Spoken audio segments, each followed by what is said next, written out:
importante po talaga yung pagsasayaw po namin kasi po, pag may problema po kami, dinadaan na lang po namin sa practice at saka sa pagsasayaw namin para makalimutan po namin yung mga problema namin. Nagpe-prepare po kami ng sayaw bago kami lumuwas ng Manila. Nagpa-practice kami. Yung isa po namin kasamahan, yung Balian. Mas naging determined kami na lumuwas at para maialay namin sa kanya yung sayaw, manalo, matalo, sasama namin siya sa Manila. Kahit hindi ako nakasama sa sayaw, talaga napakasaya pa rin ako dahil nanalo sila. Maganda yung performance nila. Para sa akin, perfect yun. Gagawin namin ang lahat para makaabot kami sa Grand Finals at pagmalaki kami ng aming lugar.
Grabe, Ann.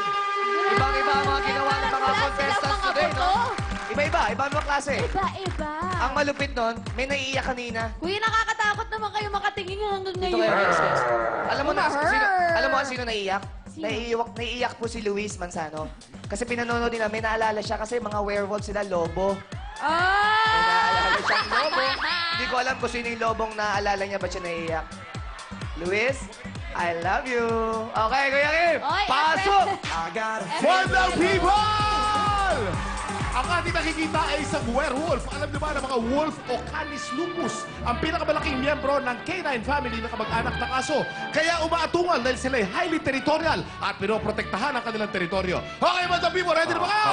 Dito, ready ba rito? Ready na? Okay, score mo! Show mo! Ipakita ang ating mga score! Sa likod tayo, kumuha naman tayo ngayon ng TFC subscriber. Halika, you scored a 10. Stand up. Ayan. You're very beautiful. You look like Joyce Jimenez. No? Joyce Jimenez. Okay, why did you give them a 10? They're good and they look hard. They're good. They're good. Okay, no other words necessary. They're good. Okay, back to you, Bakiran. Thank you, Kuya Kim. Ito na ulit ang ating mga orados and Mr. Andrew E. Okay, sa akin, congratulations muna sa inyong performance. Congratulations. Okay. Mga taga-Rojas at buong Capiz Province, now read my lips. Sa score ko, magtalunan na kayo, maghiyawan na kayo, magsigawan na kayo. Wow! Thank you so much, Mr. Andrew. Ingay naman, Miss Gladys.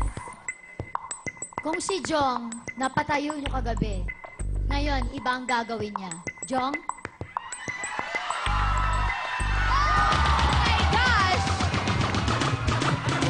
Wow. Half human, half android, Mr. Jong Hilario.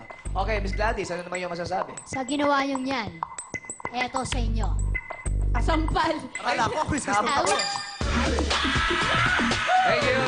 Alice, ikaw naman. Vibes.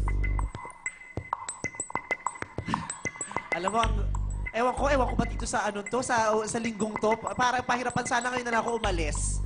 Hindi na last week. Correct. Di ba? Para Ang na-save ko hirap. pa yung sarili. Ang hirap talaga.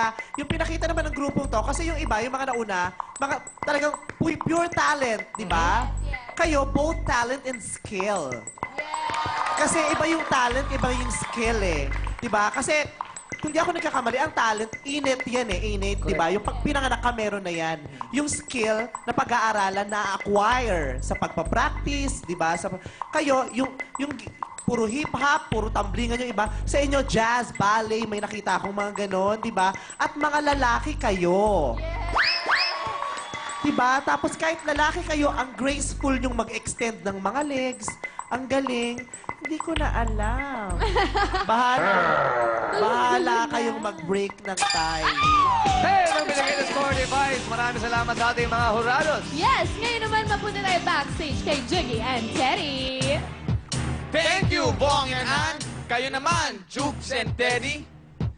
Thank you, Jukes and Teddy. Ang galing nyo. Jukes and Teddy. Correct. Eto, Very mga tanong good. natin, ha? Pare, sa tingin mo, ha? Sino ang mananalo sa grupo ngayon? Bahala na si Lord. Basta may the best group win. Ayan, Pwede lang ha? yan, pare. Correct. Lahat ng magkakatunggali, nagiging magkakaibigan. Okay. Back to you. Group hug, group hug.